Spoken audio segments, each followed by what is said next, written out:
और शुरुआत इस वक्त की बड़ी खबर से करेंगे। अमरनाथ यात्रा से जुड़ी हुई बड़ी खबर है। 300 फर्जी पंजीकरण का पता चला है। एफआईआर दर्ज हुई है, पुलिस जांच कर रही है। यात्रियों से पंजीकरण परमिट सत्यापित करने की प्रशासन की अपील है। श्री अमरनाथ श्राइन बोर्ड के आधिकारिक वेबसाइट या इस उद्देश्य के लिए स्थापित प्राधिकृत पंजीकरण काउंटरों से ही पंजीकरण करने की सलाह दी गई है। तो अमरनाथ यात्रियों से बड़ा धोखा हुआ है। 300 फर्जी पंजीकरण का पता चला है। एफआईआर दर्ज की गई है और पुलिस अब इसमें जांच पड़ताल में जुटी हुई है। और श्राइन बोर्ड ने श्रद्धालुओं से और यात्रियों से अपील की है कि जो वेबसाइट बनाई गई है उसी के जरिए पंजीकरण करें और काउंटरों से ही रजिस्ट्रेशन एक तरह से कराएं। तो अमरनाथ यात्रा को लेकर बड़ी खबर है। 300 फर्जी पंजीकरण का पता चला है। एफआईआर दर्ज हुई है, पुलिस जांच में जुटी हुई है। यात्रियों से रजिस्ट्रेशन परमिट करने की प्रशासन की अपील है। श्री अमरनाथ श्राइन बोर्ड की आधिकारिक वेबसाइट या इसके अलावा जो काउंटर बनाए गए हैं वहीं से रजिस्ट्रेशन कराएं। यात्रा रजिस्ट्रेशन अगर कराना है तो जो काउंटर बनाए गए हैं वहां से या श्री अमरनाथ श्राइन बोर्ड की जो ऑफिशियल वेबसाइट है इसी से ही रजिस्ट्रेशन कराए जाएं।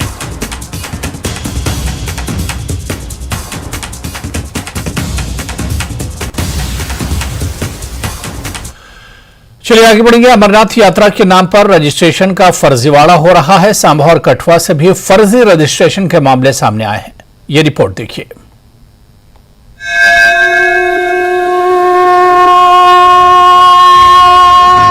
अमरनाथ यात्रा के नाम पर फर्जीवाड़ा। दिल्ली और यूपी में फर्जी रजिस्ट्रेशन का धंधा। यात्रियों के जम्मू पहुंचने पर खुलासा। पवित्र अमरनाथ यात्रा के नाम पर भी कुछ लोग पाप की कमाई करने में जुटे हैं। दिल्ली और यूपी में ऐसे कुछ गिरोह भोलेनाथ के भक्तों को अमरनाथ यात्रा के रजिस्ट्रेशन के नाम पर चूना लगा रहे हैं। इसका पता तब चलता है जब यात्रियों के जम्मू पहुंचने पर उनके दस्तावेज की चेकिंग होती है। कठुआ के लखनपुर प्रवेश द्वार पर 4 बसों में आए करीब 150 यात्रियों के रजिस्ट्रेशन फर्जी पाए गए, जिन्होंने दिल्ली में किसी एजेंट से रजिस्ट्रेशन कराया था। हमारे साथ ये फर्जीवाड़ा हुआ है। जो कागज बना के दिए थे वो सही नहीं है। हम 100-150 आदमी हैं जो बसों के साथ बसें हैं हमारे साथ, और हम जाने यात्रा करने हैं अमरनाथ की। यात्रा करना है, कागज हमारे सही नहीं है। उस वजह से हमें परेशानी हो रही है, हमारे को दिक्कत हो रही है बड़ी। हमें जाने नहीं दे रहे। वहाँ 45 बस में 45 3 बसें हमारी, 3 बसों में 45 लोग हैं हम। तो क्या कहना चाहते हैं गवर्नमेंट को? गवर्नमेंट क्या है, हम यात्रा करने आए तो यात्रा दर्शन करके जाएं, हमारी ये रिक्वेस्ट है सरकार से। ये कागज गलत होने की वजह से हमारी यात्रा में। किसने आपको बताया ये गलत है? कैसे पता चला? वहाँ से हमने काउंटर पे पता करा सर, काउंटर पे चेक कराया है। उन्होंने बोला ये गलत है आपका, आप भगवती नगर जाइए, भगवती नगर में आपका ये रजिस्ट्रेशन दोबारा होगा। अच्छा, अगर हम भगवती नगर जाते हैं, रास्ते में बहुत चेक पोस्ट पड़ेंगे, सब जगह हमारे को एंटर नहीं किया जा रहे थे यहाँ। तो दर्शन की तारीख क्या थी आपका? कब तक? 2 तारीख है सर हमारी। 1 तारीख 2 तारीख। तो कितना परेशान यहाँ पर होना पड़ रहा है? बहुत ज्यादा परेशान होंगे सर। पुलिस प्रशासन से पाबंद रहे, यात्रा आने वाली है। ऐसा ही एक मामला गुरुवार को सांबा के चीची माता मंदिर पॉइंट पर चेकिंग के दौरान सामने आया था, जहां पर यूपी के मुजफ्फरनगर से आए 68 यात्रियों के रजिस्ट्रेशन फर्जी पाए गए थे। पता चला कि सभी से रजिस्ट्रेशन के नाम पर 7,000 रुपए लिए गए। जांच के बाद पुलिस ने दोनों राज्यों की पुलिस को खबर कर मामले की जांच शुरू कर दी है और यात्रियों का फिर से रजिस्ट्रेशन कराकर दर्शन के लिए भेजने की कोशिश भी की जा रही है। जब ये परमिट नंबर का मैच किया जाता है तो वो पाया जा रहा है कि फेक है। फिर भी हमने अपनी वो उसके लिए कंफर्मेशन के लिए खुद जाके देखा है कि कई बार कहीं एंट्री गलती मैनुअली उस वजह से तो नहीं हुआ था। बट वो जो पाए गए हैं तो उन्होंने माना है कि हमने गाड़ियों की बुकिंग सारी ट्रैवल एजेंट से ही करते हैं, तो उन्होंने यात्रा के हमें दे दी। इंक्वायरी चल रही है, इन्वेस्टिगेशन का मसला है और इस पर हम जो भी इस पर लीगल कार्रवाई है वो करेंगे। और कंसर्न जैसे 2 केसेस दिल्ली के आए हैं तो दिल्ली पुलिस को इन्फॉर्म को ये किया गया है कि यात्रियों को तो सुविधा नहीं होनी चाहिए, तो वो जम्मू कश्मीर घूम सकते हैं एज ए टूरिस्ट, मगर यात्रा के लिए उनको जहाँ पे भी रजिस्ट्रेशन काउंटर्स है वहाँ जाएं और जिस डेट की बुकिंग है उस डेट में अगर उनके प्रोग्राम में फॉल करता तो वो करवाएं। हमारी अपील है कि अगर आप भी अमरनाथ यात्रा पर जाना चाहते हैं तो सीधे अमरनाथ श्राइन बोर्ड की साइट या फिर मोबाइल ऐप पर जाकर खुद रजिस्ट्रेशन करें या फिर पीएनबी, एसबीआई, यस बैंक या जम्मू और कश्मीर बैंक की उन शाखाओं में जाकर रजिस्ट्रेशन कराएं जहां इसकी सुविधा मौजूद है। Bureau report, news 18।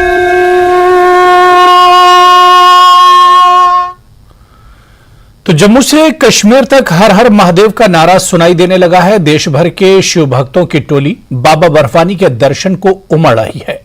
यात्रियों का पहला जत्था सुबह 5 बजे पहलगाम और बाल्टल से पवित्र पथ पर चलना शुरू कर देगा, जिसे आज जम्मू से उपराज्यपाल ने हरी झंडी दिखाकर रवाना किया।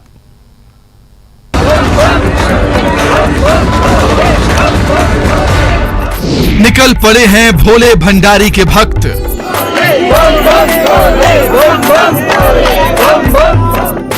गूंज रहा है बाबा बर्फानी का नारा। जम्मू से कश्मीर तक सिर्फ शिव का जयकारा।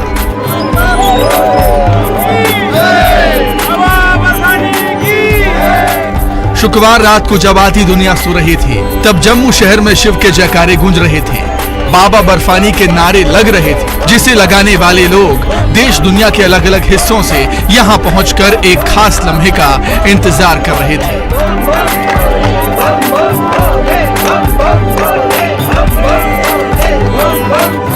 और वो लम्हा आया रात के 3 पहर बीतने के बाद 3:45 पर, जब उपराज्यपाल मनोज सिन्हा ने जम्मू के यात्री निवासी में खड़ी श्रद्धालुओं की बसों को हरी झंडी दिखाई और 3,488 यात्रियों का पहला जत्था अमरनाथ यात्रा के लिए अपने अपने बेस कैंप पहलगाम और बाटलाट के लिए रवाना हुआ।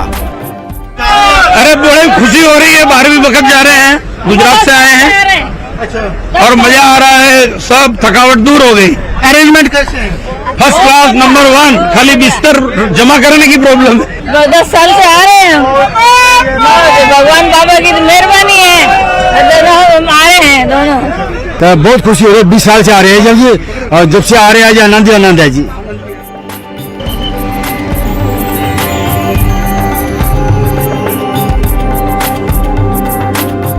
अपार श्रद्धा उत्साह के साथ जम्मू से रवाना हुए यात्रियों का काफिला हर पड़ाव पर और ज्यादा बढ़ता गया। पूरे रास्ते कदम कदम पर सुरक्षा के पुख्ता इंतजाम दिखाई दिए। जगह जगह लोग फूल माला लेकर स्वागत के लिए नजर भी आए। यात्री जहां कहीं भी विश्राम या जलपान के लिए उतरे, वहां भी स्थानीय लोगों के साथ प्रशासन की टीम पहले से स्वागत के लिए तैयार थी। डिस्ट्रिक्ट रामबन की तरफ से अपने अमरनाथ यात्रियों का स्वागत करता हूं और धन्यवाद करता हूं और दिल की गहराइयों से वो अच्छी तरह से सफल हो। ये पहली यात्रा है हमारे कश्मीर में, तो हमने बहुत स्वागत किया इनके लिए, तो खुशी की बात है, आगे भी करते रहेंगे। तो हमने भी सोचा हम इसका स्वागत करेंगे बड़ी धूमधाम से, तो मेरे ख्याल में हमारी स्वागत बहुत अच्छा। क्या मैसेज रहेगा आपका? हम सबको मैसेज देते हैं, जो भी है आगे भी हमें बहुत इनको रिस्पॉन्स देना है, स्वागत करना है इनके लिए, ये हमारी मेहमान है। मेरी मैसेज रहेगी सर, हमारी यही मैसेज रहेगी पूरे हिंदुस्तान को कि आप जोग दर जोग आइए, हम आपके स्वागत के लिए तैयार हैं, बार बार आइए, हम आपके लिए तैयार हैं। अब ये 6 तस्वीरें देखिए जम्मू से रवाना होने के बाद पहले जत्थे के यात्री सबसे पहले रामबन में जलपान के लिए रुके, फिर कश्मीर में एंट्री ली तो काजूगंड में भव्य स्वागत हुआ। वहां से आगे पंथा चौक में यात्रियों का शानदार स्वागत हुआ, जहां से बालटल बेस कैंप जाने वाले यात्रियों ने दूसरा रास्ता पकड़ा और पहलगाम से जाने वाले आगे बढ़ते हुए अनंतनाग पहुंचे, तो वहां उनका स्थानीय महिलाओं ने पारंपरिक तरीके से स्वागत किया। कदम कदम पर स्वागत के बाद यात्रियों का जत्था पहलगाम पहुंचा, तो वहां भी डीसी, एसपी, डीआईजी स्वागत में खड़े थे। जी हम दूसरे जत्थे में जा रहे हैं और बस हमें वेट है कि हम कितनी जल्दी अमरनाथ यात्रा करें और सबसे मेरी यही शुभकामना होगी कि सबकी यात्रा मंगलमय हो और सभी जाएं। लोगों के अंदर जो डर होता है कि हम मतलब डर के आगे जीत होती है कहते हैं, तो हमारा यही कहना है कि लोग डरे नहीं, ये यात्रा जरूर करें अपने जीवन में। पहली बार मैं जत्थे में आऊँ, सफाई बहुत बढ़िया है, सब चीजें बड़े मेंटेन कर रखा सारा कुछ उन्होंने, ऐसा कुछ नहीं है, बहुत बढ़िया लगा है आगे। पहली बार आया हूँ सर मैं यात्रा पे, बहुत अच्छा इंतजाम है बाबा के दर्शन के लिए। यहाँ की यात्रा समिति ने बहुत अच्छा इंतजाम किया है। अच्छा हमारा तो रोड पर बहुत अच्छा स्वागत किया है। नाग में इनका जो भव्य स्वागत हुआ और आप देख सकते हैं कि साफ इनके चेहरों से झलक रहा है कि किस तरह से इनका स्वागत हुआ और ये लोग कितना खुश है। और ये इस बात को दर्शाता है कि जो अमरनाथ यात्रा है ये न सिर्फ धार्मिक रूप से महत्वपूर्ण है बल्कि जो यहाँ का मजहबी भाईचारा है, जो यहाँ की कश्मीरियत है, उसकी भी ये लगातार ये यात्रा अक्कासी करती आई है। और आप देख सकते हैं कि किस तरह से उत्साह से भरे ये लोग हैं। कल इनको निकलना है यहाँ से पहलगाम से बाबा बर्फानी के दर्शन के लिए और हम भी यही उम्मीद करेंगे कि इस साल की जो यात्रा है ये मंगलमय हो, ये अच्छे से गुजरे और इसके लिए जो प्रशासन ने सुविधाएं रखी है उसकी भी तारीफ करनी होगी। और आप मेरे पीछे देख सकते हैं यहाँ पर ये काउंटर्स है, एक्सरे बूथ्स लगे हुए हैं, RFID काउंटर्स लगे हुए हैं, जो रेडियो फ्रीक्वेंसी चिप्स है इन कार्ड्स में, तो इससे यकीनी तौर पर यात्रा को हैजल फ्री बनाया जा सकता है। और जो इनकी हिफाजत के लिए इकदाम उठाए गए हैं वो भी काबिल सराहना है। और इसके अलावा जो सिक्योरिटी की अगर हम बात करेंगे तो 3 tyre security grid already in place रखा गया है और जिसके लिए Jammu Kashmir police, CRPF, ITBP, BSF और जो एक्सटीरियर ग्रिड है वो आर्मी ने टेक ओवर किया है। और कुल मिलाकर ये एक टीम वर्क है और यकीनी तौर पर जो कश्मीर के लोग हैं, स्थानीय लोग हैं, उनका भी एक कलीदी रोल रहता है इस यात्रा में और उनके बिना, उनके सहयोग के बिना जो यात्रा है वो नामुमकिन है और ये यात्रियों का भी यही कहना है।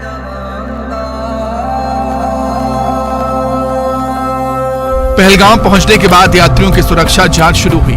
यात्रियों को कोई असुविधा ना हो इसका पूरा ख्याल रखा गया। रात्रि में यहां विश्राम के बाद सुबह 5 बजे यात्रियों का जत्था यहां से पैदल पर निकलेगा।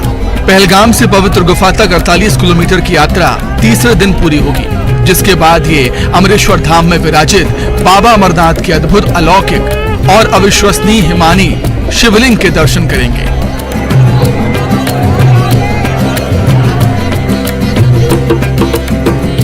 जम्मू से समीर भट्ट, श्रीनगर से सरोज कफिल और कुलगाम से हजूर रिजवी के साथ मुद्दसिर कादरी, पहलगाम, न्यूज़ 18 जम्मू कश्मीर लद्दाख।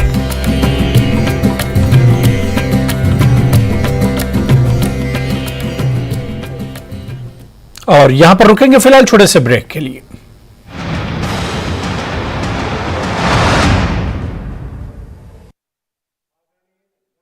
आयोजन किया।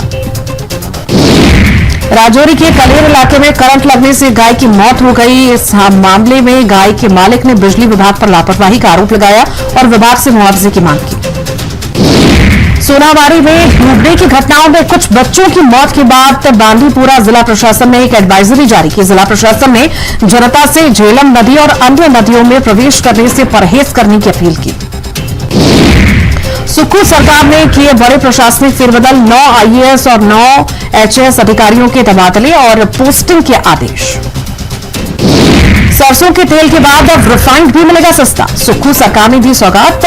सार्वजनिक वितरण प्रणाली के तहत 104 रुपए लीटर मिलेगा रिफाइंड। NFSA लाभार्थियों को 8 रुपए और APL परिवारों को 13 रुपए सस्ता मिलेगा तेल।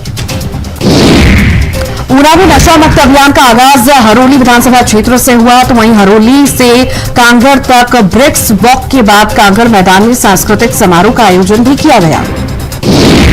ऊना के सेंसोदाल में मेरा बूथ सबसे मजबूत अभियान के तहत कार्यक्रम का आयोजन किया गया। Regarding that, we have done a community survey. The results were very alarming and grim. आप ही के एक पेशेंट हमारे साथ अभी मौजूद हैं। He was kind enough to come on the show. कितने साल पहले आप इस चीज में इन्वॉल्व हुए? 8 साल हो गए इस चीज से। मैंने जब एक बार ट्राई किया तो सुबह होने के बाद मैं खुद ही उसके पास गया, क्योंकि इसकी तलब बहुत ज्यादा आती है। पिछले 8 सालों में क्या कुछ लगता है आपको आपने खोया? मैंने सब कुछ खोया, इज्जत भी खोई, पैसा भी और खास करके अपनी सेहत खोई। अर्ली साइंस और सिम्टम्स क्या हैं जो माँ बाप को एक as a red flag treat करने चाहिए? अगर आपके बच्चे में आप देख रहे हो कि बिहेवियरल चेंज आ रही है। Doctor Yasir Hasan, head the addiction centre SMHS इमहन श्रीनगर के साथ अहम बात, देखिए शनिवार रात 9:26 और रविवार शाम 6:26 पर सिर्फ न्यूज 18 जम्मू कश्मीर लद्दाख हिमाचल पर।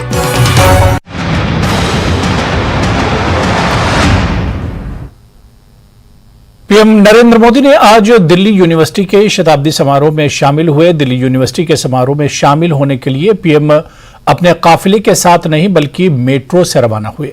कैंपस पहुंचने के लिए पीएम मोदी ने येलो लाइन की मेट्रो की यात्रा की। इस यात्रा में उनके साथ दिल्ली यूनिवर्सिटी के कुछ छात्र छात्राएं मौजूद रहे। पीएम मोदी ने इन स्टूडेंट से बातचीत भी की। बता दें कि पीएम मोदी ने दिल्ली यूनिवर्सिटी के शताब्दी समारोह को संबोधित भी किया, जिसमें उन्होंने कहा कि आज युवा कुछ नया करना चाहता है, अपनी लकीर खुद खींचना चाहता है। 2014 से पहले भारत में सिर्फ कुछ 100 स्टार्टअप थे, आज इनकी संख्या 1 लाख को पार कर गई है।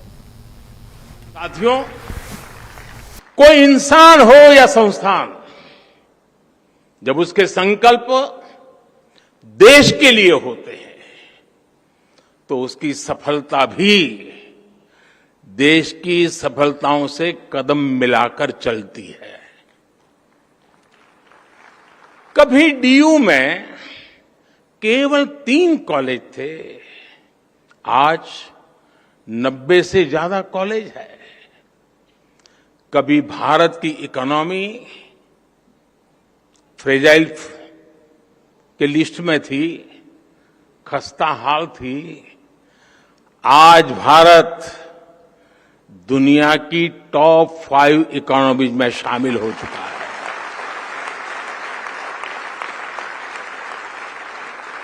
आज डीयू में पढ़ने वाले लड़कों की तुलना में लड़कियों की संख्या ज्यादा हो गई है।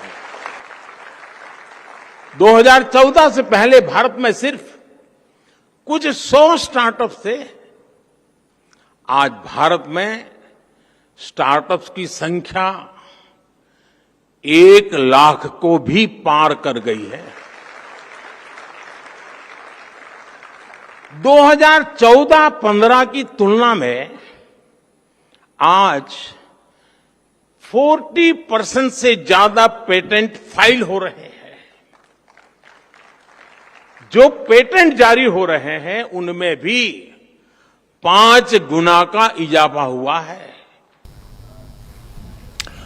चीन को लेकर विदेश मंत्री एस जयशंकर ने बड़ा बयान दिया है। विदेश मंत्री ने कहा है कि संबंधों में गिरावट आना हमारी देन नहीं है, ये चीन की तरफ से 1993 और 1966 के 96 के समझौते का उल्लंघन करके पैदा की गई। एस जयशंकर ने कहा कि यदि हमें अच्छे संबंध रखने हैं तो चीन को इन समझौतों का पालन करने की आवश्यकता है और चीन को यह समझना होगा कि 2 प्रमुख देशों के संबंध पारस्परिक हित, आपसी संवेदनशीलता और पारस्परिक सम्मान पर आधारित होते हैं। Present downturn in our ties was not our creation. It was created by China. It was created by China violating 2 agreements of 1993 and 96 and moving forces to the line of actual control in violation of those agreements. Now, if we are to have a decent relationship, I think, they need to observe those agreements. They need to stop trying to unilaterally change the status quo. And they need to come to the understanding that, relationships between major countries work only when they are based on mutual interest and mutual sensitivity and mutual respect.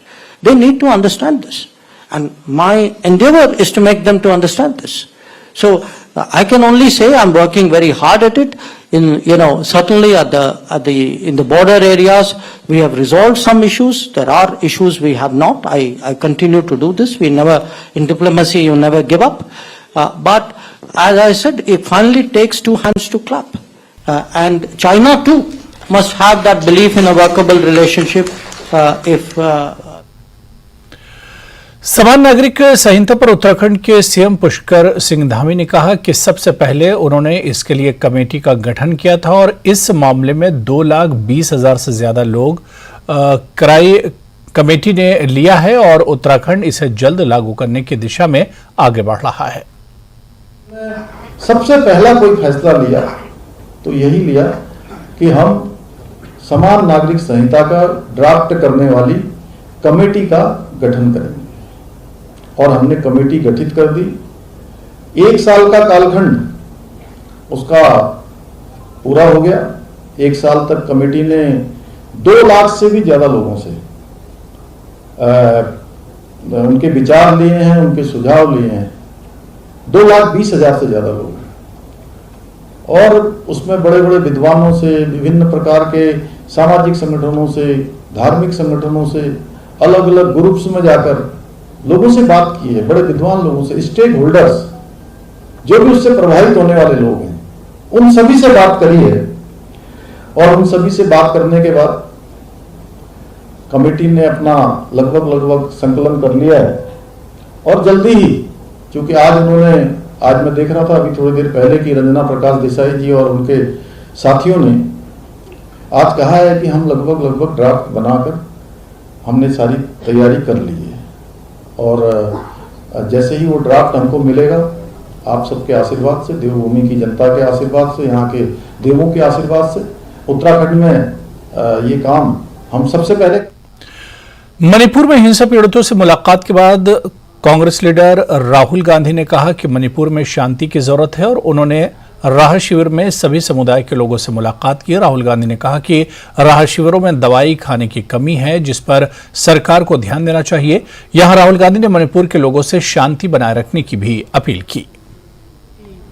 मैंने बात की, relief camps में थोड़ी कमियां हैं, दवाई की कमी है, खाने की थोड़ी कमी है, तो सरकार को इन चीज़ों के बारे में एक्शन लेना चाहिए। मगर मेरी अपील है हर व्यक्ति से, मणिपुर के हर व्यक्ति से, कि मणिपुर को शांति की ज़रूरत है। मैं यहाँ हाजिर हूँ, जो भी मैं कर सकता हूँ, जो भी मदद मैं कर सकता हूँ शांति के लिए, मैं करने के लिए तैयार हूँ। धन्यवाद।